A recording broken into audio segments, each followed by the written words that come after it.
Hi, everyone, and thank you for tuning in to Marketing Automation Made Simple podcast.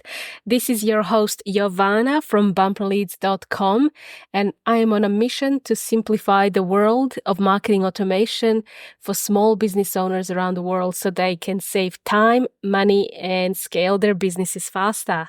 I'm excited to begin a series of episodes. So there's going to be quite a few episodes coming through where I will be sharing some examples of the work that we've done with different brands. And I'm particularly excited given that just last week, actually, I spent a full day attending a workshop with a few business owners. They were particularly in the retail space, in the e-commerce space, but mainly retail. And these businesses were quite sizable. They're all family businesses and they had about $10 million turnover. They had a very young marketing department and people who were kind of promoted within the marketing department. They needed some help in professionalizing and systemizing and, help with strategy, coming up with different campaigns and measuring the performances of their marketing against the paid advertising and some of the issues that were being highlighted, which kind of surprised me because I feel like technology is one of the easiest things to understand and apply in the business, but I'm, I guess, biased because I work in this space.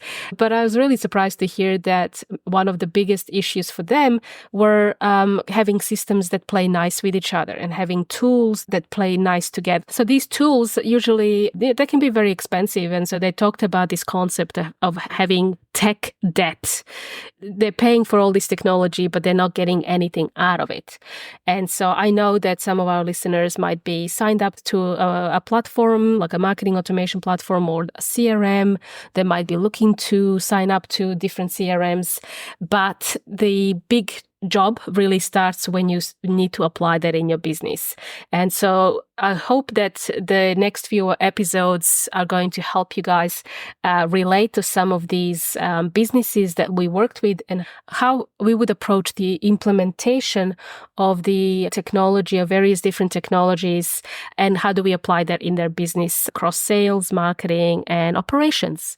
So if you've been listening to this podcast for a while, you would have heard a few concepts that I'm going to share with you in this episode, but this is more of the process I'm going to take somebody through if they decide to work with us in the agency environment to start to workshop ideas together on how we could implement these automated solutions faster for them so they could save time and money, because it does take quite a long time. I mean, we speak to clients that have been trying to make things work, make their whole systems work for the last 4 years or 10 years. And so they kind of do it in ad hoc piecemeal basis. And then they start to realize, oh, I do need to have somebody externally come in and objectively look at the business and decide, am I doing this right? Or how can I save time and money if I had all of my tools playing nice together? So in this episode, I'm going to share with you the strategies and the tactics and the ideas and the challenges that the businesses were experiencing. However, I'm not going to give you the names of those businesses. I'll tell you what the industry is, but all of this is confidential, obviously between us and the client. And what you will get is all the juicy bits of the strategy that you can apply in your business as well.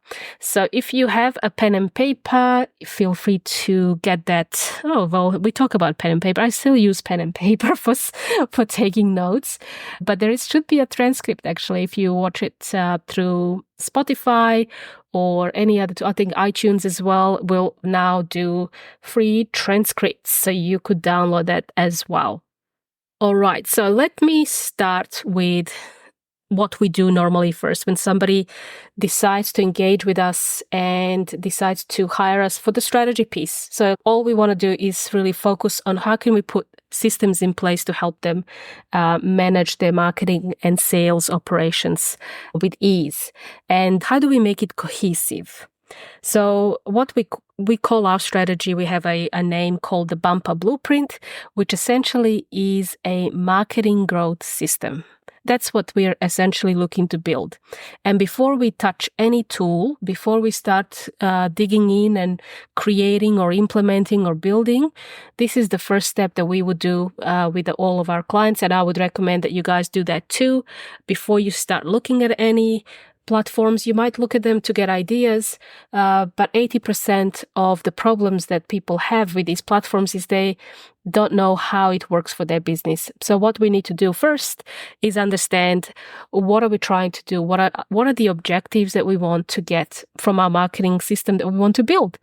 So the client that we have, they've come to us because they have a custom CRM that they've built, and it's actually quite robust. It's doing extremely well for them.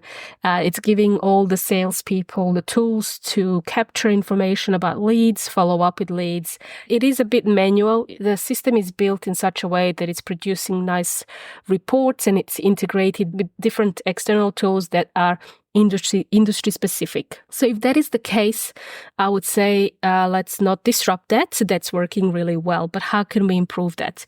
So what we wanted to do is add on a marketing automation platform to that, because what we found is that, and what the client has found is that most of the time the salespeople are too busy following up with the existing leads or working with the existing leads.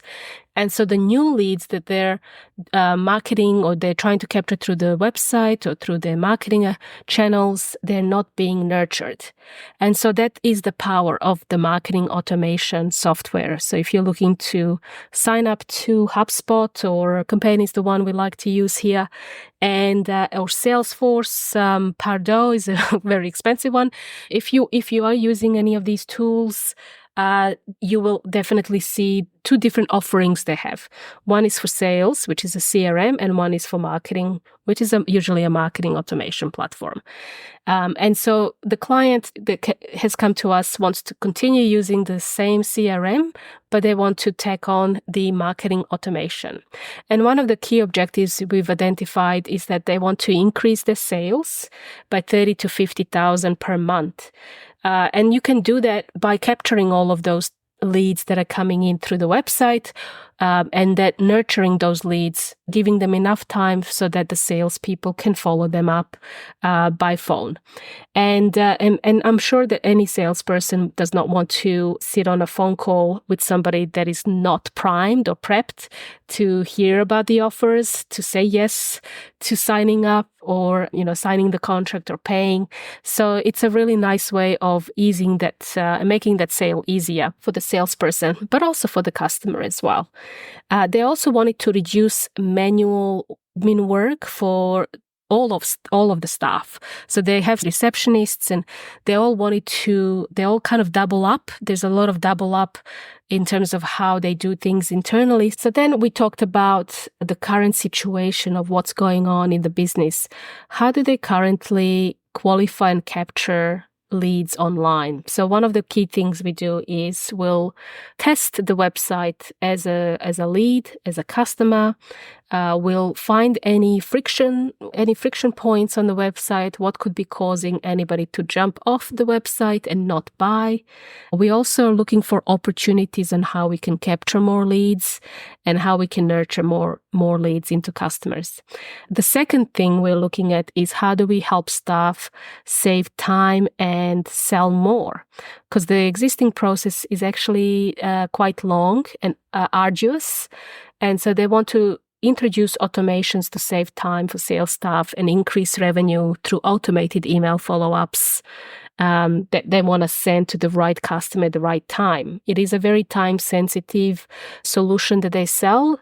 Everything is triggered by specific dates, so they need the right system to support that. Number 3, we're looking at how do we streamline the whole customer journey.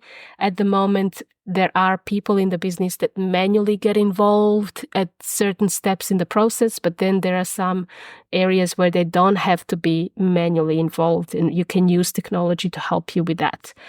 And then we looked at how do we increase sales? How do we go from the current situation to adding an extra $30,000 to $50,000 per month in additional revenue. And we can do that by having a system in place.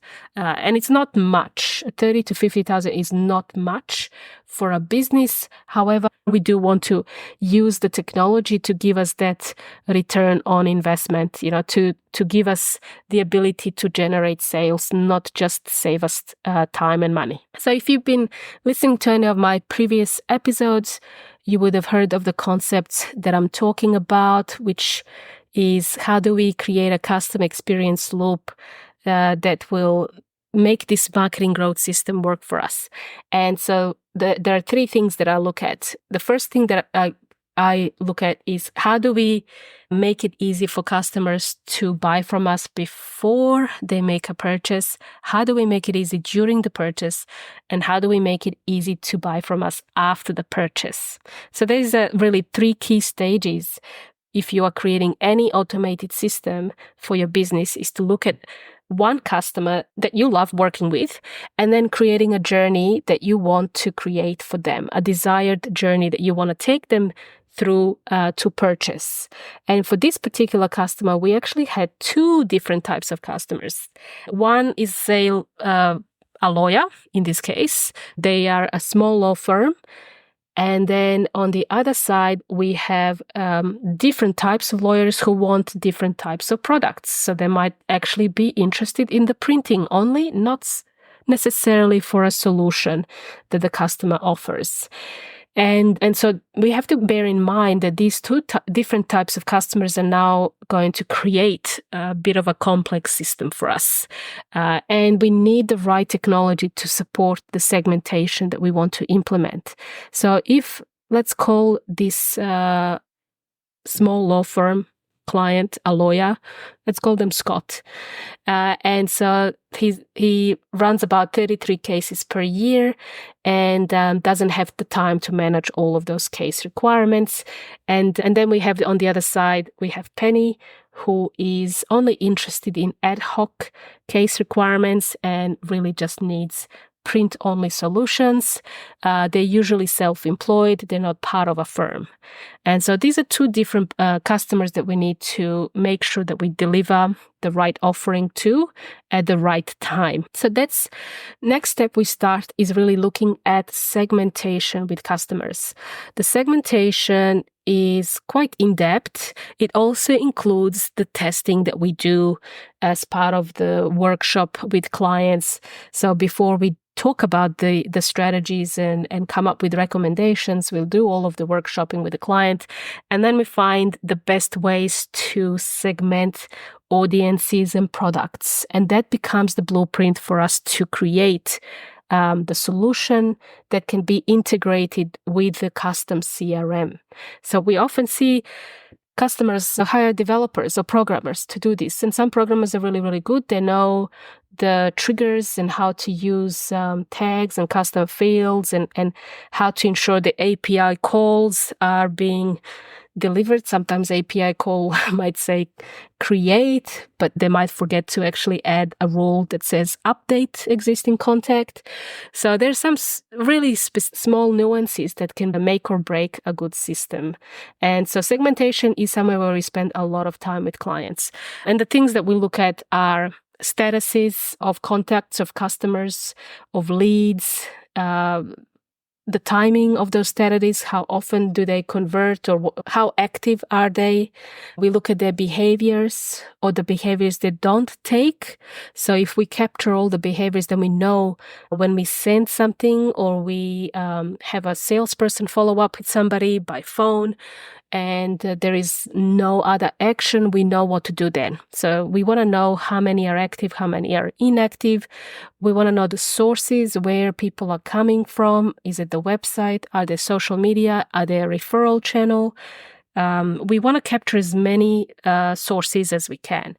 And some of it is recorded in Google Analytics, which is also the tool we use. And I would encourage everybody to go into Google Analytics because it is one of those, the best at the moment, the best free option for a lot of businesses these days to look at all of the online traffic and data about the online traffic.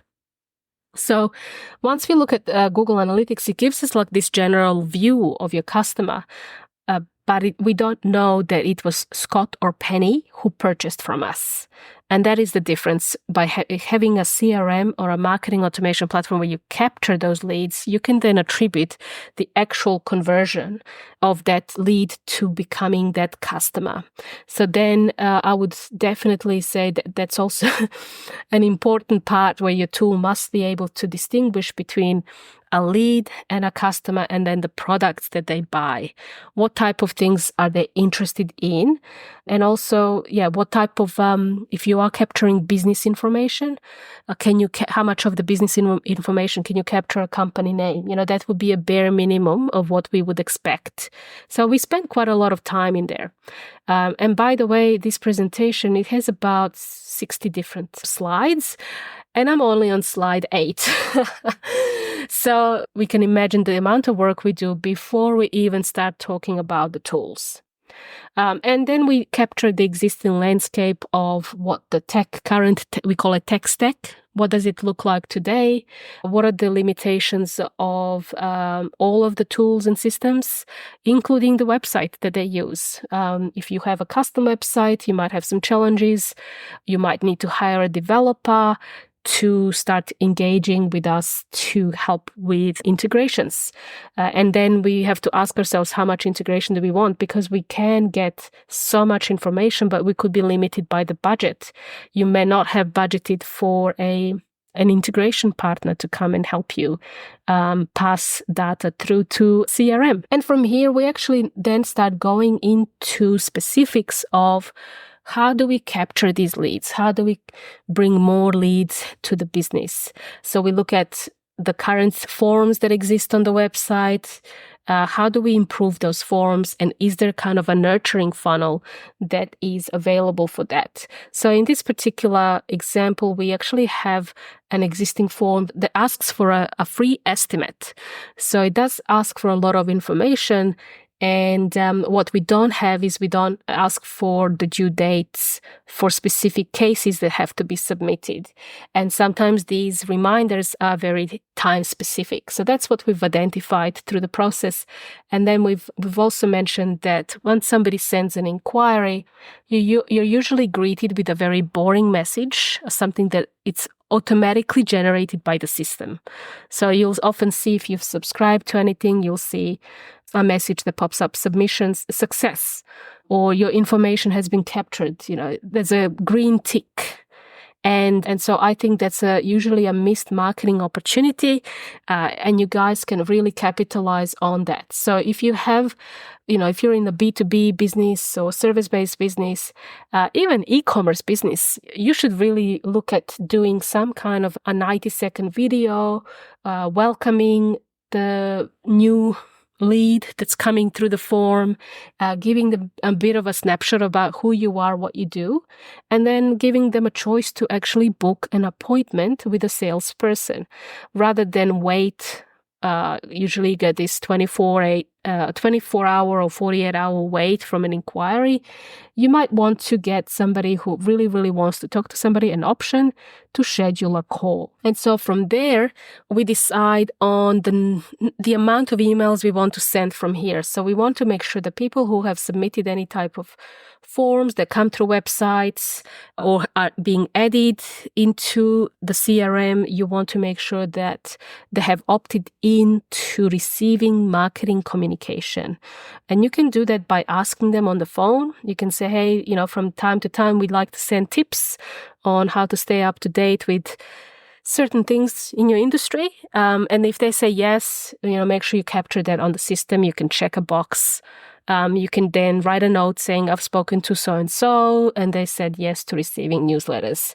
And always preface that they can unsubscribe if they think that's too much, too many emails that they're getting. So then from here, I would say you probably need about maybe 1 to 4 emails. And these emails are designed for leads who haven't been engaged with your business before. So they're brand new customers that are coming in.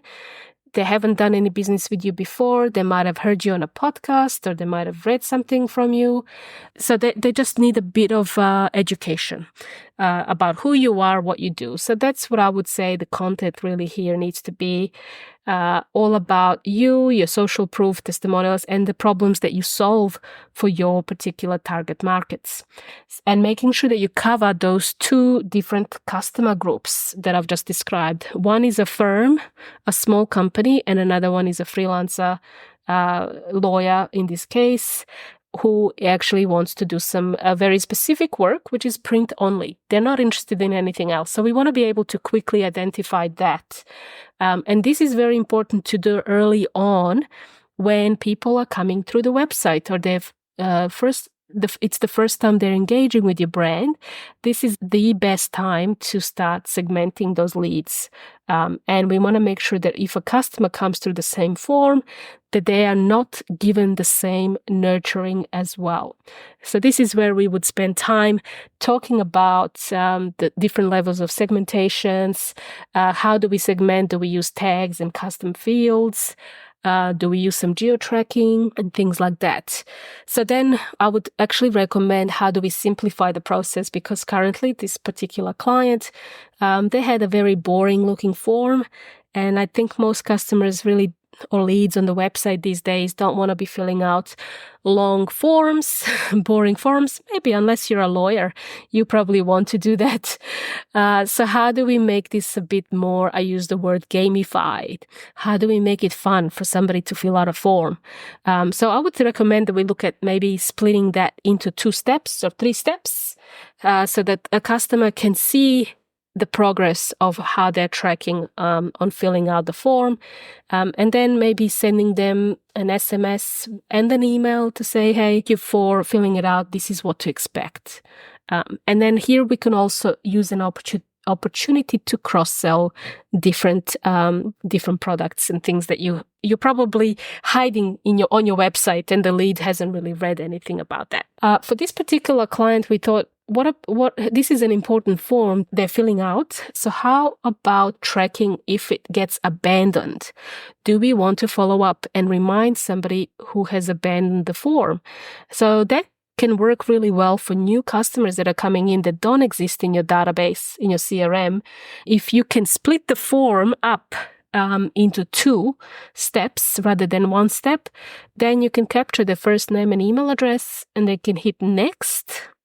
And then you capture them inside, and you can now do the reminder funnel that you want to do for if they don't complete the whole process. So think of it as an abandoned cart, but it's not an abandoned cart, it's an abandoned form.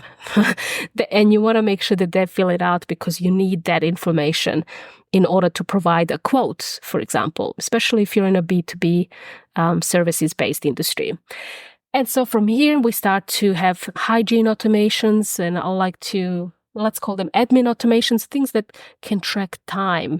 And we can now start tracking and seeing how long has it been from the time they submitted the form to the follow-up by the salesperson. And so these kind of things, these scenarios, they need to work really well together, because they're coming from 2 different systems.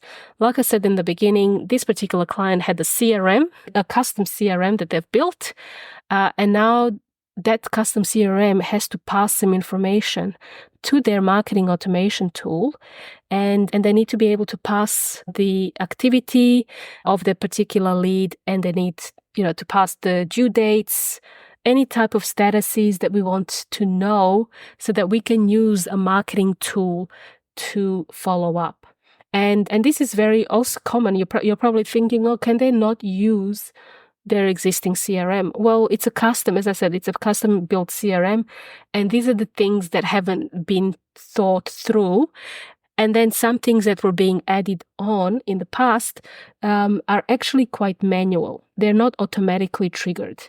So there could be a reminder sequence set up already, but a salesperson has to remember to then manually add somebody to that sequence, or they actually just do one email at a time. And this is very common with some CRMs. And this is where you can you can kind of have half automated systems. There are tools out there that can automate every single step. And so now we talk to the client about how often do we want to follow up? Where should there be an email? Should there be an SMS? Should it be an internal notification that we send to the salesperson rather than sending it externally to the customer? And then we define how the data is going to be passed and what type of segmentation rules we're going to use so that we have both tools talking to each other. Then we'll also start tracking engagement of everything, all of the behaviors from both CRMs. And we want to be able to identify which data comes from the CRM, the custom CRM, and which data actually comes from the website or any other source you might have. Then we have to start using this information to then think about how hot this lead is, how eager would they be to talk to a salesperson. And so we need a good marketing system to help us identify a cold, a warm, and a hot lead. And sometimes if you have a custom CRM, you may not be able to think about all of these things. You may have to think about getting a marketing automation platform that can do this. And as I said, we use ActiveCampaign because I think it's one of the most agile platforms in the marketplace. It's a blank canvas, and then you can build a bespoke marketing growth system for your business. And there are other tools, and it depends on the budget.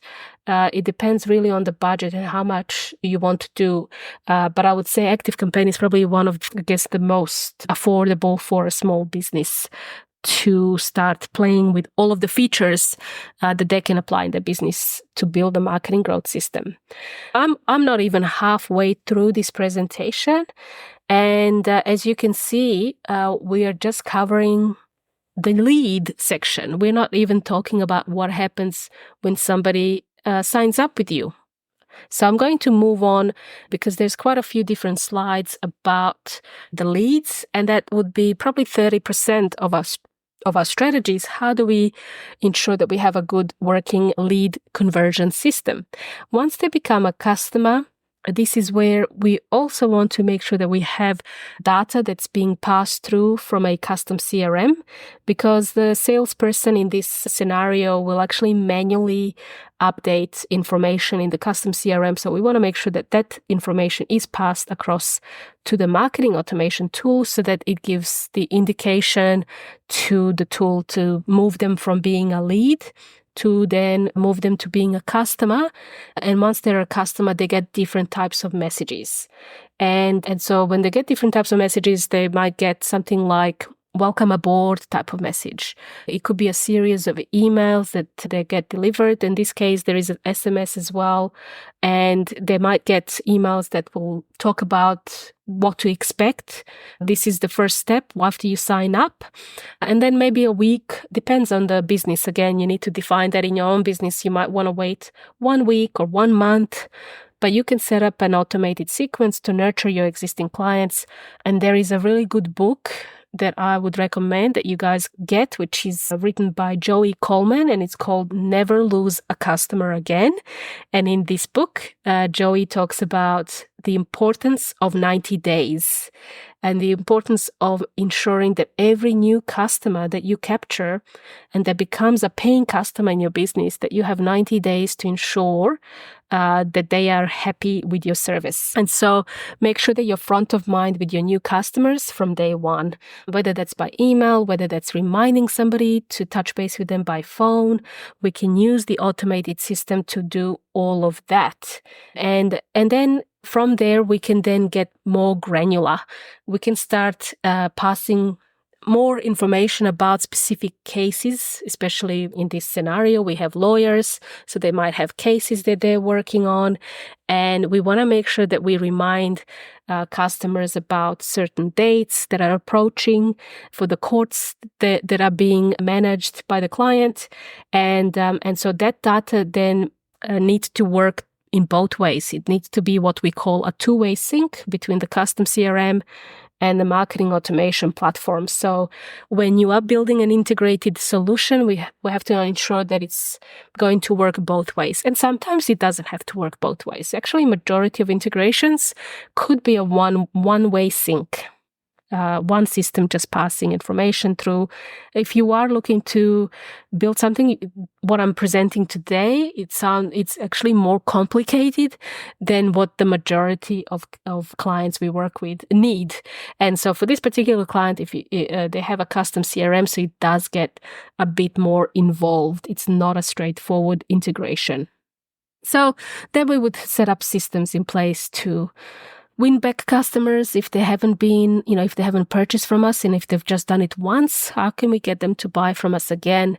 And have they actually purchased more than one product? Or have they tried any other product? So in this case, they might have engaged us for services, but they haven't engaged us for print only.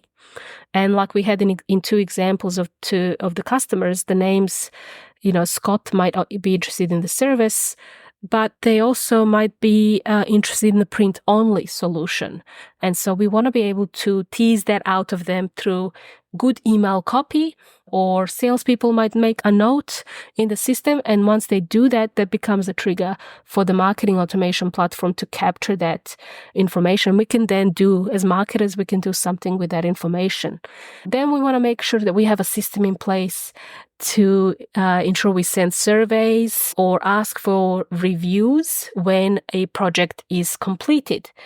Once a date is marked complete in the custom CRM, we want to make sure that is also passed across to the marketing automation platform. And maybe that triggers this notification to your salespeople or an external email to your customer, your client, to ask them to leave a review or fill out a survey or a feedback form. Then we want to try and think about how can we create something that is more premium. We could identify through this process that we have one particular client that keeps coming back over and over again, and they keep buying within a 90-day period. And we might say, hey, this is actually not our standard, a regular customer. This particular customer becomes like a VIP. So then we want to create a segment of customers who are VIPs. And then we work with our client actually to work on the kind of workshop the criteria of what the VIP might look like. And so each business might have a very different VIP criteria. Simple ones are how often, the frequency somebody makes a purchase. If they buy from you more than 3 times, well, that now automatically becomes a gold status or a platinum status. Or if they've spent over a certain amount in the business, and if they spend, let's say, $3,000, $10,000, and that is a combination of volume of amount of work that they need, that's a big VIP customer. So then we want to make sure that we celebrate that with our customers, and we maybe invite them to special industry events. Maybe we give them a 1-year magazine subscription. I also recommend that you start sending longer survey or questionnaires. Usually customers who buy from you, who are VIP, I would say don't be shy to ask them to do a proper survey for you. And lastly, I would recommend that you also have an automated way of making sure that you send your customers a gift. So it doesn't have to be all online and digital and phone and SMS. You might actually want to do something that AI can't do these days. And that is to go and physically buy a gift and send it to your customer. But we can still use an automated solution to help us. And that is to use a trigger to say, okay, the project has been completed, or it was marked completed. The invoice was paid in full. Let's now send an internal notification to your receptionist or an admin or salesperson. And that salesperson then gets notified automatically when that milestone is reached for the customer. And they can organize, let's say, a fruit basket, cupcakes, a handwritten thank you card. That can go a long way. And I think if you live in the US, there are US companies that now have ability to integrate with your marketing automation platform, and they can organize, maybe print a handwritten thank you card, but it's automatically printed and organized. And some countries don't offer it. Like it's not everywhere. It's not globally. As far as I know, it's US-based companies have a API solution. So if somebody has come up with this, with the handwritten thank you card concept to be automated in other countries, feel free to share in the comments of this episode. So now I am halfway through this presentation. I'm actually going through a presentation. I'm talking to you guys, and I can't believe how much information we've now covered, and I'm only halfway through. The next step is all about during, what happens during the purchase. Like VIP is one. But what if we just delve into particular products? So if somebody hasn't bought a particular product, we can have a sequence and dedicated sequence just for that particular product. In this case, my client actually wanted to introduce new products. So they had more than 2 products to offer, and this new product was actually going to be launched to the entire database. And so this would mean that we need to have a dedicated sequence just for this launch of the particular product. So it's not about, and I've seen this in most businesses, is that they would often just send one newsletter out, and it could be just generic information and then a small paragraph about a new product. Okay, you're not going to get sales by doing it that way. If you want to sell new product, you have to design a dedicated sales page or a squeeze page, and you have to have a dedicated sequence for that particular new product offering. Regardless if you're in the e-commerce space or services, every business needs to follow this as a formula, as a blueprint for launching new products. And so during this presentation, we have ideas we shared with our customer on how they can do that, how they could onboard quickly when somebody does buy that particular product. And then we talked about all the different ways of ensuring how to collect payment for a new product, because we're asking customers to buy from the website without a salesperson involved. This is where we need to make sure that we have the right cart system in place to do that. And these days you might be using Shopify, that's a cart system, a cart solution. You might be using Stripe. Well, Stripe and PayPal, they're what I call merchants. They're not cart solutions. A cart solution, in my opinion, is that you have a way of selling more than one product, more than one quantity of that particular product, and you're offering options for the customer on the checkout page to pay in different currencies or using different merchants such as PayPal, Stripe, Google Pay, Apple Pay. You might have different types of, Bitcoin, you might have that. That's another way of collecting payment. And you can't do that just with one merchant. You need to have a good card system. So we have gone through that with the customer to ensure that they have the right card system. Once they have the right card system, then we will need to ensure that that people don't abandon that card. So there needs to be triggers involved. So that card solution that you have, it must be able to integrate with a CRM or a marketing automation solution that you put in place so that you can then trigger reminders to the customers. From here, now we're past halfway point. We talk about engagements and how to track engagement of our database. Some CRMs and marketing automation platforms have this in place by default. They might actually start tracking this, but in some platforms, you are actually allowed to create your own rules of what engagement means. And so depending on your business, you might want to put in some rules and then set up an automation that tracks the engagement of the subscribers, tracks the engagement of customers, ensures that you exclude customers and subscribers or define them really well, because the next thing that you have to bear in mind is that if you do find that you have a subscriber base that doesn't open or click on any emails, doesn't engage with your sales teams, doesn't read your SMSs, and it's been more than 3 months, that becomes a question of whether you want them in the database or not. So that's the episode we talked about. Are you keeping your database healthy, your contact list healthy? You can go back and listen to that. But essentially, we want to define that together with the client because, as I said, not every lead is created equal. Not every customer is created equal. And if you want to have an automated system to cleanse the database and cleanse the list, we also want to make sure that we have a segmented database to ensure that we don't cleanse or delete, we don't remove or unsubscribe the wrong contacts from the database. And then from here, we can do other things. Most platforms will allow us to start tracking the interest of our users. And anybody that subscribes to anything from your website or buys from you, they are now inside the system.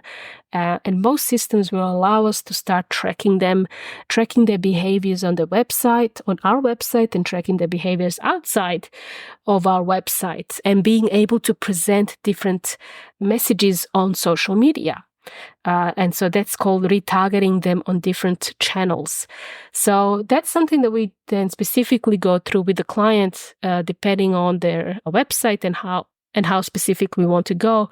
But just a tip for you guys, if you are putting something in place where you want to make sure that, hey, I just want to make sure that somebody is visiting my services page, or they're checking out my pricing on the website, or they're checking out this particular product. I just want to know, is this happening? You can set up something called interest tagging or behavior browsing, where you can start tracking the behaviors of your subscribers and then assigning some kind of a tag or updating a custom field with the information that says they have visited this particular page. So everybody can visit it once, but have they been there twice or more than 5 times? Well, that can make a very different definition of that lead. If somebody is visiting something today once, and then on Wednesday twice, and then Friday they come back, so that in 1 week they're looking at this particular page 3 times. Well, then I would say don't send them an email. Maybe you need to then pick up the phone and follow up with that particular lead, or have your salespeople follow up. And from here, you can then decide the newsletters that you want to send. How often do you want to send newsletters? That's what we talk about during this process with our customers. How do you structure it? How many images do you want to have? How much content? We also talk about the ideal conversion rates for your website, looking at Google Analytics and email open rates and click-through rates, how you can optimize that. And once we've finished this, so now we're half an hour here, and I go through this like maybe 2 hours, because we'll be having discussions, conversations, and it's going to incite a lot of ideas during this process for the customer. Now we can decide, well, how much can we actually implement? What can we implement? Because there is quite a lot of things to do. And the implementation might include the system integrations between 2 platforms. They will include writing email copy, setting up all the emails in your preferred CRM or marketing automation platform, designing what design converts the best, and then testing it all and making sure that it's all working as we've planned for it. And then training your team. We are very big on empowering you guys to really work and maintain your own system. You really don't need to hire people for that. Although we do have some of our clients that hire us on a regular basis to maintain things, but 95% of the time you don't need to hire people to maintain a system. It should be working. The only thing you probably need to change yourself is if you introduce new products or you introduce new ways of marketing these products, then you want to have a way to update this easily in the system and to have the right segmentation rules applied as you are building your own system yourself. So yes, as you can see, this is me rushing through a recommendation for a client based on their particular needs and finding ways on how they could find the extra revenue per month and how they can save time and reduce manual work for their particular customers. And so in the next episode, I am going to share with you maybe an easier concept. Maybe I started off with the harder one this time, but maybe an easier one. And I think e-commerce or any retail customer is probably easier for us. And I'll pick one that has wholesale and e-commerce. And so we can talk about that. And let me know what you guys thought about this episode and if it was valuable, and if you have applied any of these concepts and how you went about doing that in your business. I'd love to hear from you. All right, that's it from me now. All the best, and I'll talk to you soon.